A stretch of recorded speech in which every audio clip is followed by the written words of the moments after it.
So I came back and I gave my notice and sold everything that I owned and packed 13 pounds of stuff into a backpack and bought a one-way ticket.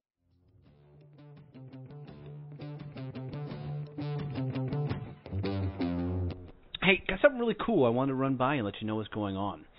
So I'm starting a group that will start taking a deep dive into each one of these episodes. So we'll collectively come together and talk about the shows, talk about the guests. I'll be bringing back some of the guests to do some Q&A sessions and really take a further dive into their story, their journey, the episode, talk about, maybe some of the things you wish I would have asked on the episodes, do some Q&A sessions and the like. As a friend put it to me, it's really like a book club, but for the podcast. So a couple times a week, we'll go in, we'll break down the favorite shows of the week, and have cool discussions around everything that we've heard, we've learned, and want to know about their journey. Some of these guests will come in and they'll teach part of, what makes them awesome at what they do. And then, as always, I'll be providing regular value and content in this group. It's really cool because this only is going to cost $5 a month to join this group. And you'll be able to come in, interact with everybody else in there. So I'll put a link right in the show notes for this that you can jump in, come have a conversation with us, and we will really deep dive into each one of these episodes and help us all rise up together. Thanks for tuning in, guys. It's going to be a great show today.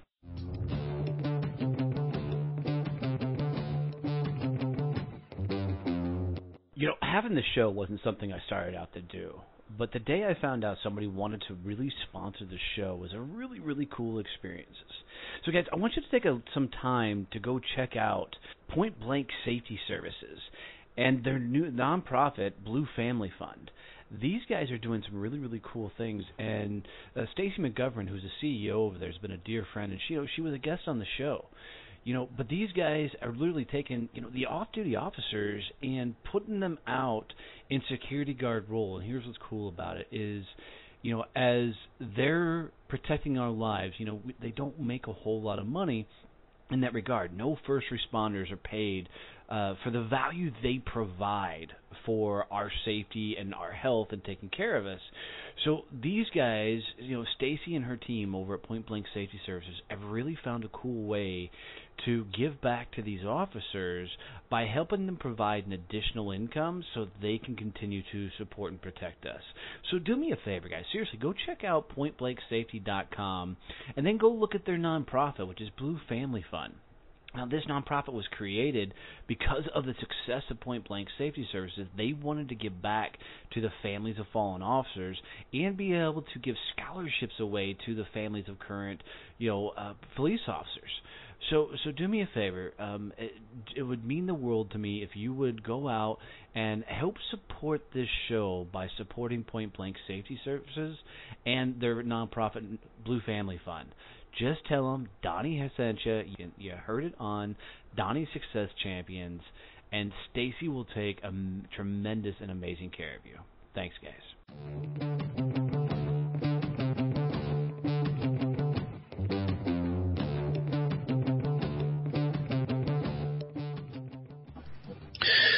All right, guys, so this is going to be a fun one. I'm bringing you a friend of mine, Jessica Yarbrough, and she's a gal I talked to when I first opened my business and got some great advice and some things I could do to help scale up and figure out my business.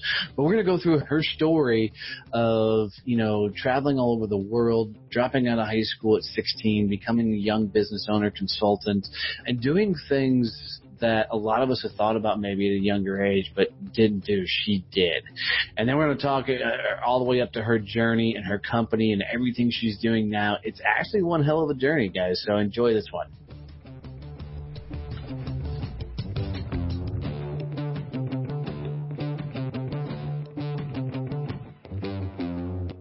All right, guys, so today's going to be a fun episode. I'm bringing you my buddy, Miss Jessica Yarbrough. This gal is an absolute badass, does a lot of coaching, does a lot of things, but I don't want to ruin the surprise, so I'll let her tell you her story, do her own introduction. So, Jessica, my dear, welcome to the show, hon. Glad to have you. Thanks, Donnie. I'm really happy to be here. Yeah, I'm a creator of the CEO Babe brand, and I work with female entrepreneurs and help them build their online empires, really monetize their magic, and create multi-six-figure businesses. That's just awesome. I think that there's a lot of people who have this whole drive, ambition thing. They want to start their own business, and people do a lot of stupid things like I did and just jump out thinking I can just do it on my own and figure all this shit out. And, we usually fumble it really, really, really quick. So good on you for starting, this whole enterprise. Tell me your journey. How did you get here? How did you figure this is going to be your mission in life? Oh, well, it's been a long, crazy ride of a journey. I'm definitely not someone who followed the normal path. Dropped out of high school, started managing companies at 16, went back and got my GED, did go to college, graduated in international business, started consulting in my early 20s. Built a couple startup companies worldwide. I mean, just crazy stuff, right? And then got really burnt out because honestly, I just was full throttle from a very young age. And I took a 4-year hiatus and I bought a one-way ticket to Thailand. And I spent years backpacking the world alone, becoming a yoga teacher. And I have great stories, epic adventures, and really just like finding greater purpose in who I was and how I wanted to live in the world, because I realized that I could be very successful on the path that I was on, but it wasn't what I really wanted. Right. All right, so I'm going to jump into it a little bit because I want to understand it. What grade did you drop out in? I was in 10th grade. Oh, you're so close. So the youngest one I've got so far is I got a guy who dropped out in 9th grade and is now a multimillionaire. So I love that people find success. Anybody who listens to my show knows I'm not a fan of education. So you drop out at 16 years old. Yeah. And then you started a company or you went to work for at 16 years old, I was trying to figure out where to get my next beer. I wasn't thinking about running a business, How did that all happen?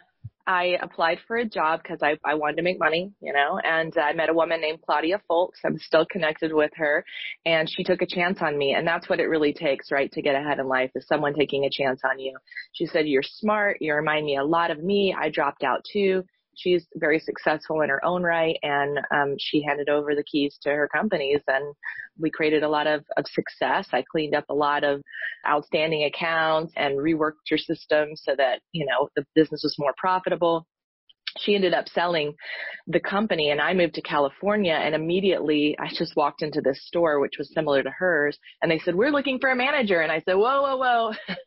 I just got here. Give me some time. But I went back a few weeks later and I got a management position right away and managed that company, went on to manage a chiropractic office for 4 years. And a consultant came in and she was this fiery redhead pistol of a woman who, just came and shook up our world. And I was like, I like that. Like, she's awesome. I want to do that. I want to consult. So I started my own consulting business. Were these both retail stores that you were running, or? The retail stores were the first two. The next one was a chiropractic office, which was probably one of the biggest growth periods of my life because it was a huge practice management. And I learned all about medical billing, dealing with attorneys, workers' comp, Medicare, running a thriving practice. It was definitely probably the job where I learned the most at that age, right? Any of these jobs, when you started out, did you feel like you were in over your head at all? Or did you just jump in and say, I got this? No, I actually have an issue, which is why I'm unemployable. Right? I can't do it. So whenever I come into anything, it's like I can't just get a job and just do my job. I have to go in there and change it. I have to go in there and make it better. It's just something I do. And it's like, I've never been able to just go in and be like, okay, this is my task. It's always like, well, hey, let me look at this. There's 5 other things you could be doing better. And it's just a gift that I have. So I go in there and I shake things up and get them a bunch of wins, and then they're thrilled and of course want to keep me forever. But, once I tapped into the whole consulting world, the only job I've had, I guess since I was 22, was my startup company. But again, by 22, that was only a year ago. So, Yeah, of course. Yeah. And that really, it was a job, but it was a dream that I wanted to build it. And I was, a founder. So does that really count? But I'm just so damn independent and headstrong and stubborn, and I want to do what I want when I want to do it. So I really just need like to do most my own. entrepreneurs. Yes. Some of us are late bloomers. It just took me 40 years to figure that out. Yeah. So you're going through all of this. You're going in, you've started a consulting practice, you've been chaotic since 16, jumping in, fixing companies, doing turnaround, being bought, sold out, go work for chiropractic practices. Holy cow. Then you get burned the hell out. Yes. Yes. You go to Thailand. Yes, I was definitely on the verge of a nervous breakdown, but I say nervous breakdown / spiritual awakening. And when I looked around, my family, my closest friends thought I was totally crazy. I remember my brother saying to me, Jessica, this is all that you've worked for. I mean, you have to understand this company that I helped build. I had wrote the business plan for this company in college. And then I met the man with the key and the money with the investors. And so it was like, this is what you wanted. Like, you have what you want and you worked so hard for this. Why are you going to walk away? But inside, I knew there was something more. I knew that I needed to do this. I can't even explain other than I really needed to do this, meaning this journey, and go within and travel and learn about other cultures and just do whatever I wanted to do. I'm curious, is that because you hadn't grown up and you hadn't felt like you hadn't lived yet? I think that was a big part of it. Right. I mean, you got to understand that I was very driven. So even when most kids were out like playing at 13, 14, 15, I spent my summers volunteering in Presbyterian Orthopedic Hospital in Charlotte, North Carolina. So I was supposed to be a candy striper, right? Like meet and greet, but I couldn't just go in there and meet and greet. So I ended up working with this woman in the outpatient surgery department and doing she was like, oh, she's sharp. I'm going to use her. And I ended up doing I was coding. Putting codes. I know this is insane, right? And it was probably great for her because I should have been making like $12 an hour. Probably illegal. No, for sure it was illegal. But it was awesome. You know, I got to work. I thought that I wanted to be a doctor, which is why I was going that route. And then I worked in the hospital. I was like, this sucks. I do not want to be a doctor. But I worked in all these different departments. And my favorite thing of all, which was working with Deborah, I mean, I still remember all this vividly, was going in there and kind of doing that organizational management of the outpatient department and being kind of her assistant. But yeah, absolutely, I should have been getting paid and probably should not have been putting in medical billing codes. That's what I was doing. This was before HIPAA laws and all that. Yes, so. For sure. But I was doing that at 13 and 14, and I loved it. And so, yeah, I didn't have that coffee shop job. I didn't have that. And I couldn't understand why people would want to do that. I was like, oh, that sounds horrible. You know, why wouldn't you want to go and shake things up, I guess, if you will. Some of us bloom a little bit later. I mean, my first job was a catfish restaurant. I mean. My brother's was too. It was a fish restaurant. Then from there, I upgraded to Taco Bell. So, you know, we were really living large, right?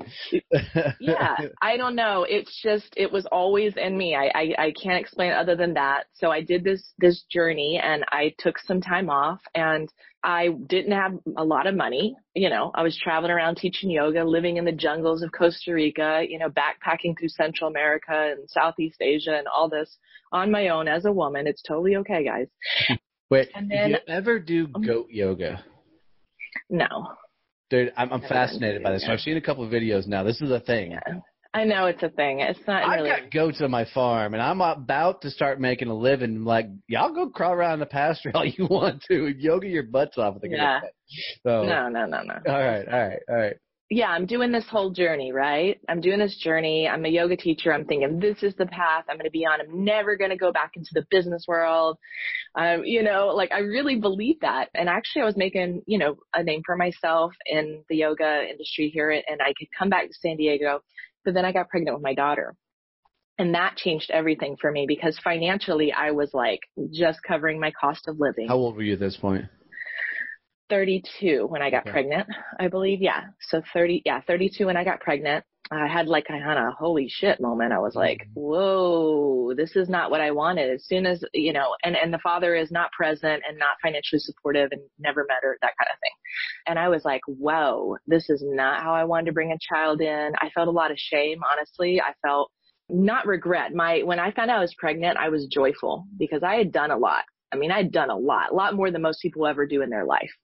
and seen the world, and I wanted a child. So not necessarily in this way. I would not have chosen a single motherhood ever, but here it was, and it was a gift, and my initial reaction was definitely joy. But I also was like, I got to create a life for us. And I knew I couldn't go back to a job because it wasn't fulfilling and it wasn't what I wanted. My dream was to be my own boss, like I've been for a long time, and to travel the world with my daughter.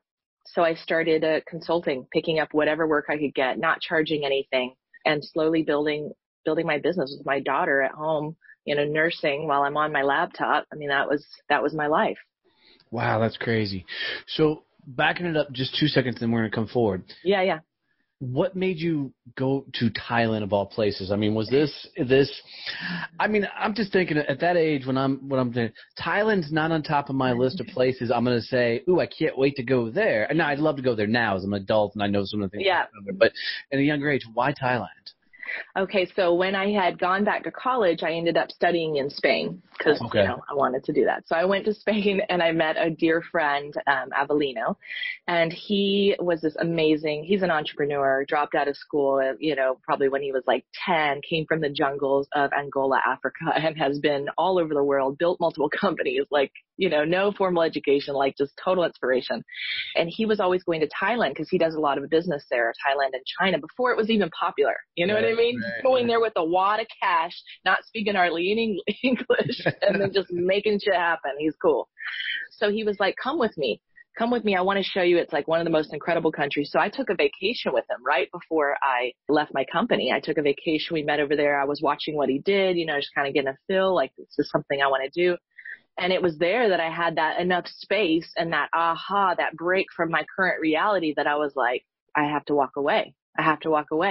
And from everything, and follow this urge that's within me to go and explore the world and to find myself, if you will.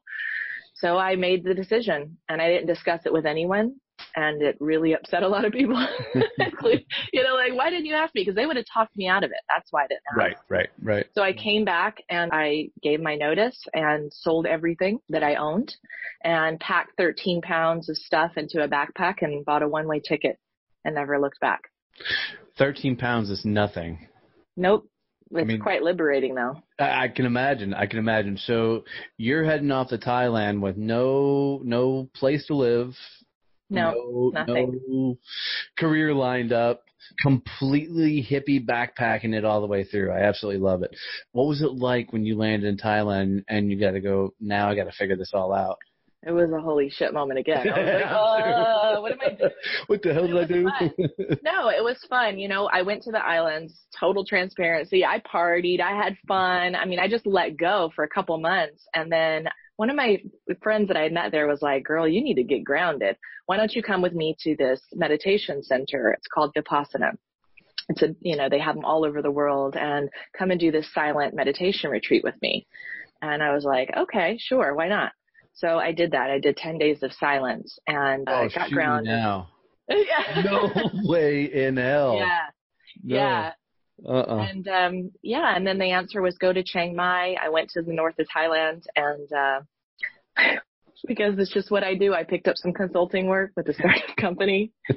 I went right back into the business thing. I helped them build it. They were thrilled. I helped them make money. They sent me to China. I set up their network. They were like, great, next we're going to send you to Dubai and Australia. And I was in Shanghai, China, and I had another holy shit moment. I was like, I just recreated exactly what I was doing in the US, except for now I'm in freaking Asia. I don't know anyone. I don't have family. I don't have friend support. I'm in China. I do not want to be in China.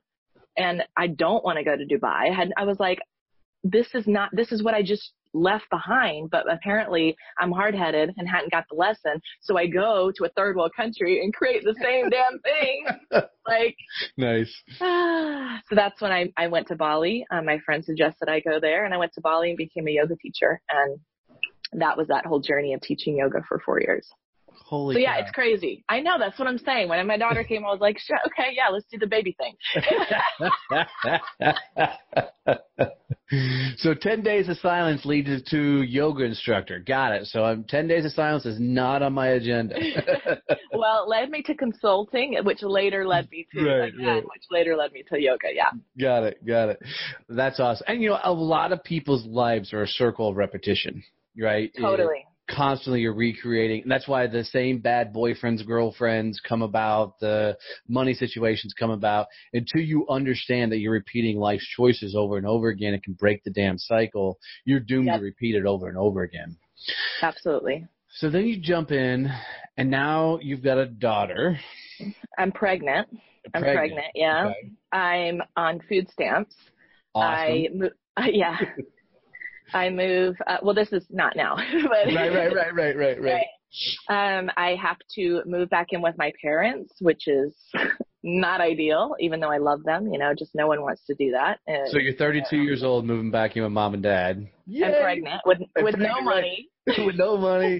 Success. Mission accomplished. Yeah. And then I was just like, what the hell did I do this whole spiritual journey for? Like, definitely, when you're in it, you're like, can't see the reason why.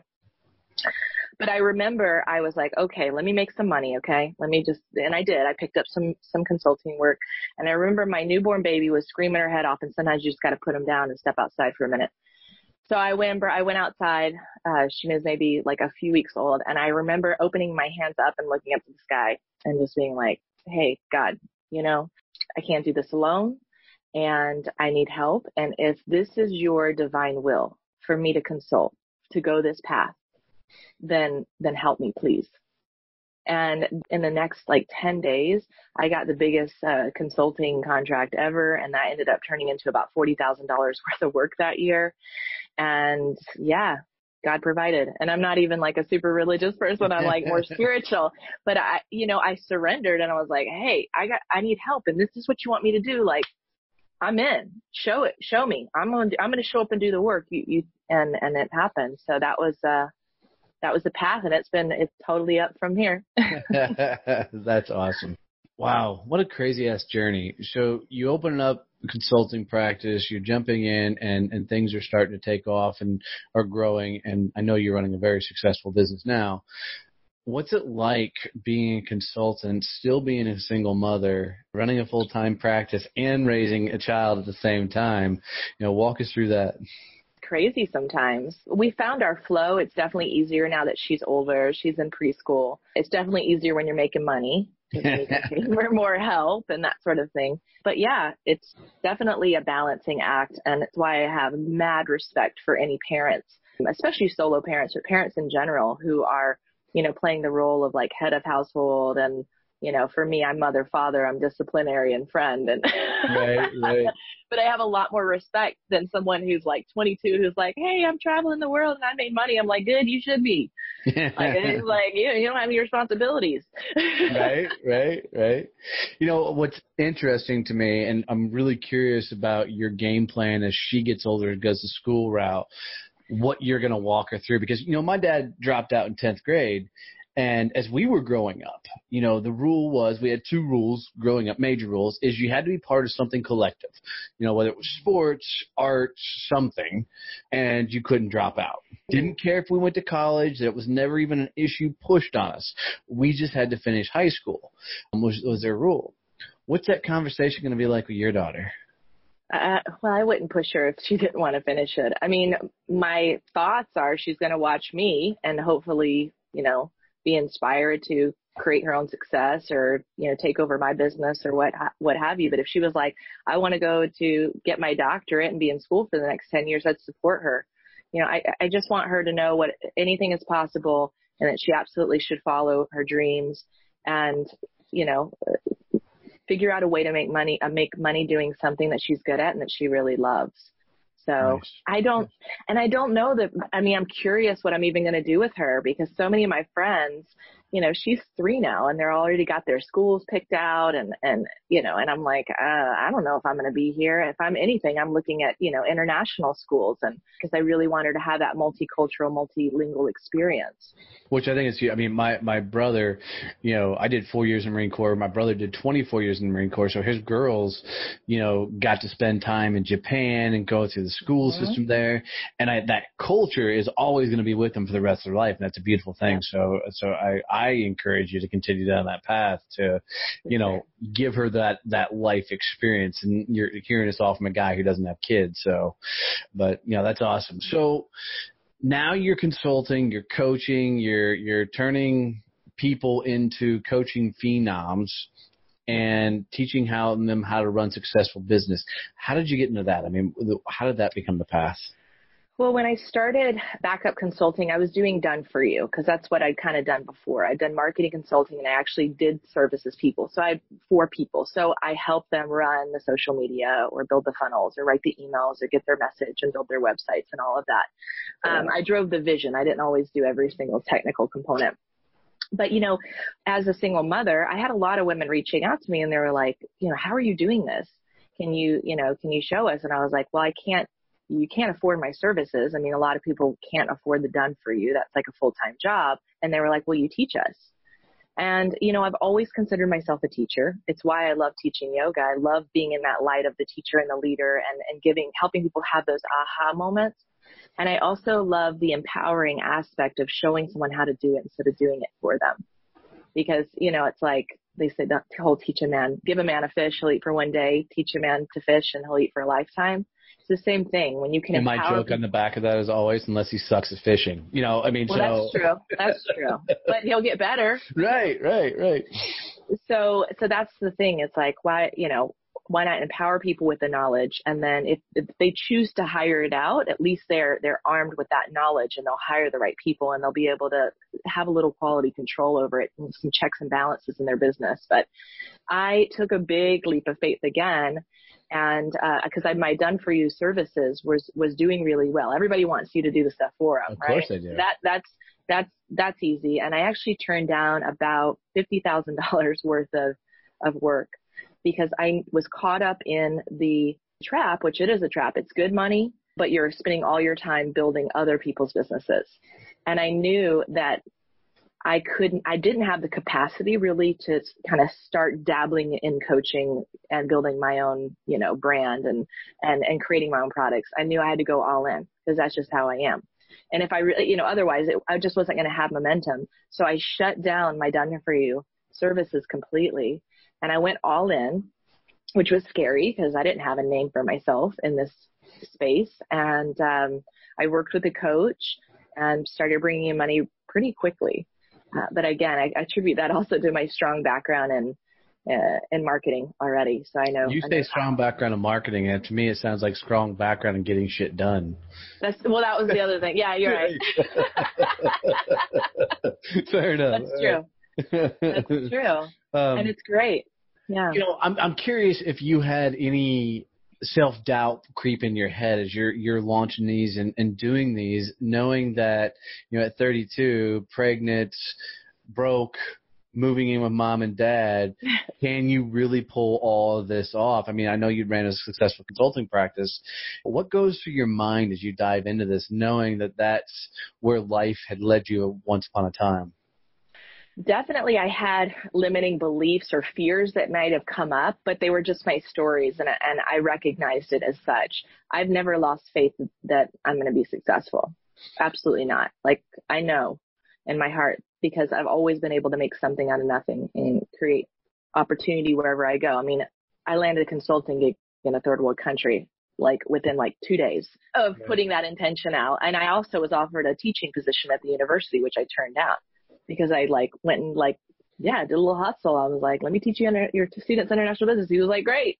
So it's I know, and that's just to anybody. I know that I can start over whenever I want and I'll still make it. I know that I can go anywhere and create opportunity. So I have that unwavering faith, in myself and the higher universal principles, God, whatever you say. And so I have that as a bedrock to who I am. And that's really unshakable, no matter what kind of stories might come up. Right. Well, here's an interesting thing for me is you know that you've got that tenacity and grit behind you, which is a cool thing. I think a lot of people jump into consulting or coaching, whatever the hell you want to do, because they hate whatever they're currently doing, and they think that they should be a coach when they've never done anything real coaching. They've given people advice and yada, yada, yada. And now they jump out on a coaching practice, and, a lot of people know my story. Hell, as soon as I put up my coach shingle, I thought the world was going to be like, what? Come running arms. And, I was going to be the savior of the world because I knew how to fix everything. Well, the truth of the matter is most people, when they jump out, have no flipping clue what the hell they're doing. Have no idea how to run a business, have no idea how to drive revenue and everything else. How do you fix that? How do you work with somebody and say, here's how you go from zero to hero? Yeah, I think the best way for me to do it is really to work one-on-one with them, because then we can create the plan. Right. And if you have a plan, you know what you're doing, you stick to the plan, it's going to work. But over time, because I put so much energy into my business, I now have step-by-step trainings and all kinds of things so people can do it self-paced or in a group environment. And the other thing is I really focus on helping people get results fast. And it doesn't mean that, every month is going to be this way, but if I can help them make 5 figures real quick, pull in 10K, pull in 15K, pull in 18K or whatever, then first of all, their confidence goes way up. They've made those first sales, so they believe that they can do it again, which is really powerful because it's so much a mindset piece. But also, if they're not tech savvy, they have some money to invest in paying someone to help them, whatever that might be. Maybe it's a VA, it's someone to run their social media, to hire a team in the Philippines, whatever it may be. It's like helping them get cash to keep self-funding their way to success, if that makes sense. Yeah, absolutely.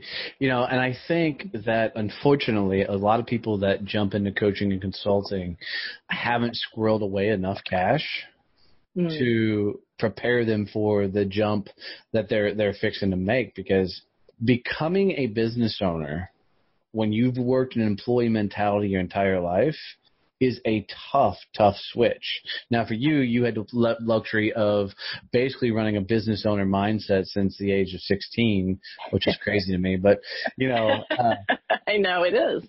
Because I was literally, I didn't see myself as a business owner until I hit 40 years old. And, that transition was a damn punch in the face, because you don't know what you don't know when you jump into something. Yeah. When you sit across from somebody, do you have this gut feeling whether they're going to be successful or not? Do you just read a person and say, I want to invest time in you? Yes, I know right away. How? They got to be hungry. And I don't mean like, oh, I want to make 6 figures. They got to be like freaking hungry. Like, I want this. I need this. I have this inside me. I want to get this out in the world. I want to be someone. I want to be seen as the leader I am. I want to serve. They've got to have that drive, not just obviously the money drive. They'll be successful, but they won't be happy. But they've got to have that, like, I want a mission, right? It's like they need to have that mission. And too many people, I feel like, are like 1 foot in, 1 foot out. Right. They're like, hey, I kind of want to do this, but yeah, I'd rather just go to the beach today. It's like, well, yeah, but what do you want? It's like, so I feel like that. And then do they really have, so type A drivers definitely are the ones that are going to make it. People who can just drop the fear, those kinds of things. Natural leaders, people aren't afraid to put themselves out there, because you got to roll up your sleeves and do the work. And I feel like, luckily I had the luxury of, rolling up my sleeves many times in my life. You want to get some boot camp training, work in a startup company. That will push you to your edge and beyond, because you do a month's work in a single week and a week's work in a single day, because you got to make that money, right? You got to get that return. So a lot of people just don't have that work ethic. They're used to coming in and like clocking in and just hanging out, maybe checking some emails. It's like, no, dude, you gotta hit it. And to talk about, like you mentioned, not having enough put away.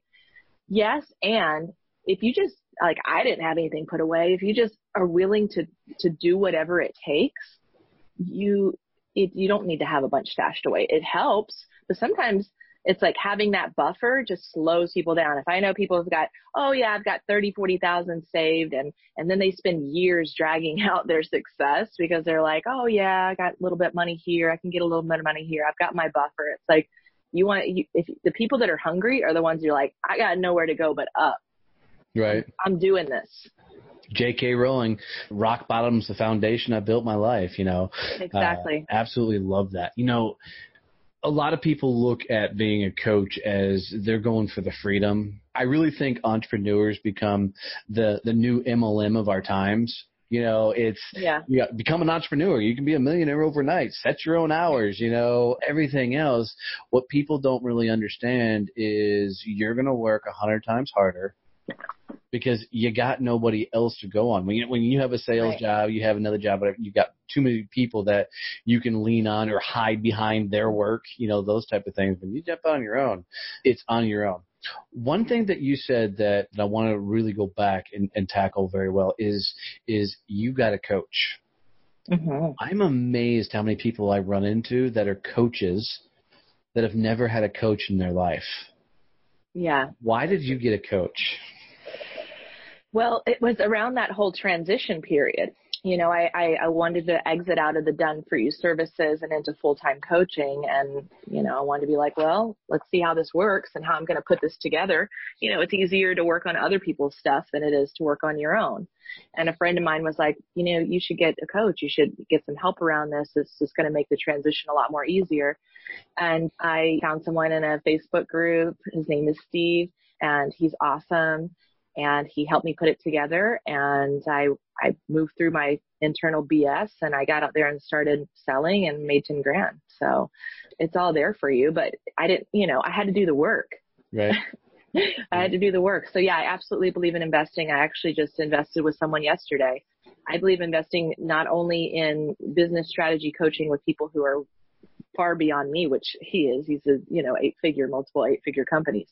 But I also believe in investing in the internal work. So I have, someone I work with that's done 20, 30 years of what's called balancing, and it's all mindset stuff. And I have healers, and I have massage therapists, and I have people that are helping me on a multiple different levels so that I can keep going to that next level. Love that. Love that. I heard a phrase the other day that I just thought, completely encapsulated this coach, you need a coach, mentality. And he pretty much told me, he looked at me right, he goes, anybody who's trying to be a coach and doesn't have a coach doesn't believe in coaching in the first place. And I'm like, wow, it's the truth. If you're trying to become a coach, which way too many people are, I heard a statistic, and I'm not sure if it's true, but in my area, Dallas-Fort Worth market, there's supposedly 100,000 coaches in my marketplace. Wow. Like, yeah, it's ridiculous. But yeah, if you're not willing to grab a coach, then you don't believe in coaching in the first place. So why the hell are you trying to be a coach? Yeah. Absolutely.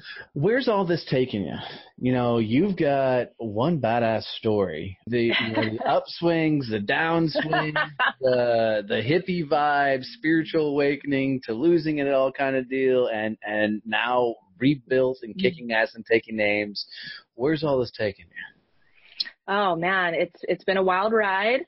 And yeah, my CEO babe, my goal is to turn that into an 8-figure global brand.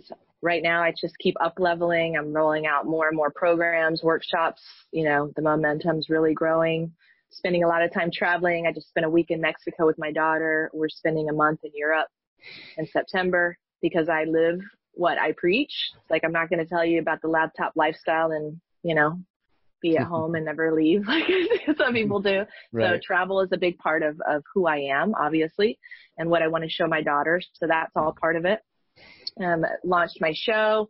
Yeah, lots of great things going. I'm hitting my goals, and my goals are pretty big. And so my goal is to keep hitting more and more and serving more and more people. That's awesome. That's awesome. With the name of your company, CEO Babe, I've got a friend named Judy Hoberman that has a company called Selling in a Skirt, and she just wrote her second book called Walking on a Glass Ceiling, which I love the name of. Yeah. Do you work with guys too? Because the first question I always ask her is when she has Selling in a Skirt. I'm like, well, I don't wear a skirt. She's like, I work with dudes too, Donnie. So are you women exclusive when you're working with people, or? No, my message is to women, but I always have men.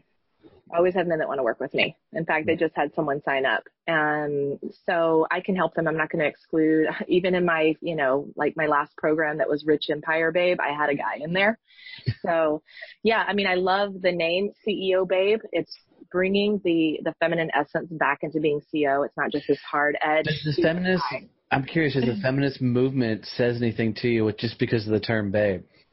Actually, for the most part, I would say 90% of people like absolutely love it. Like they're like, oh my gosh, how did you get that brand? I've trademarked it. I've got ceobabe.com, which those sort of URLs are not even possible. And a really fortuitous kind of story around getting that. So, and the whole experience, right? More of my journey, more of my crazy stories, right? But I won't go into it now.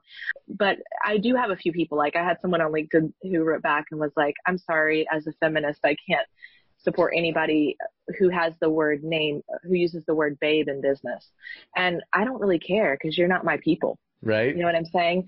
And I could have schooled her. I could have been like, well, actually, babe, the word babe originally came from my core, like essence values, right, of my company, which was be bold, ambitious, brilliant, and empowered.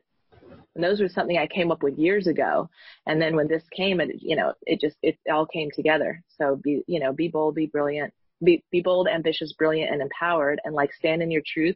And you can be a babe. Like you can be sexy. You can be in your yoga pants. You can be whatever you want. It's not this like corporate, rigid kind of business. It's like be a babe. Yeah, no, I love it.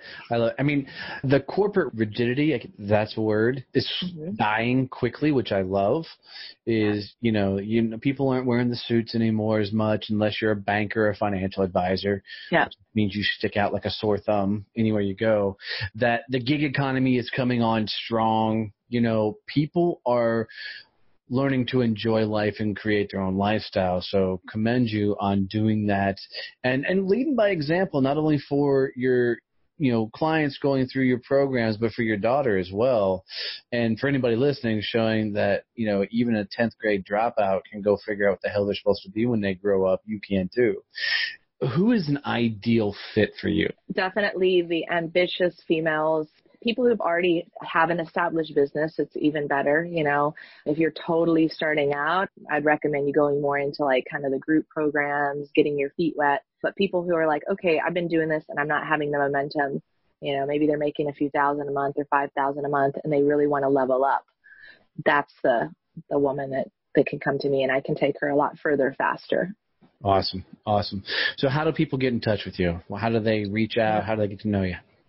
You can follow me at ceobabe.com, Instagram, The CEO Babe, Facebook, CEO Babe, LinkedIn, all of those. That's awesome. All right, girl. Well, here's how I wrap up every show. And I do hang people up with this one, so be forewarned, okay? Okay, all right. If you were to leave my audience with a phrase, a mantra, tagline, quote, anything that they could use, especially when they're stacked up against it and they're trying to figure out how to break through and get to that next level, what phrase, quote, mantra would you tell them to take with them? I'd say drop your BS, take action, and do the damn work. Drop your BS, take action, do the damn work. I freaking love that. Freaking love that. Jessica, thank you so much for being on the show, girl. I've really enjoyed having you around. Thank you for sharing your journey with us. Keep being a badass. Awesome. Thanks so much.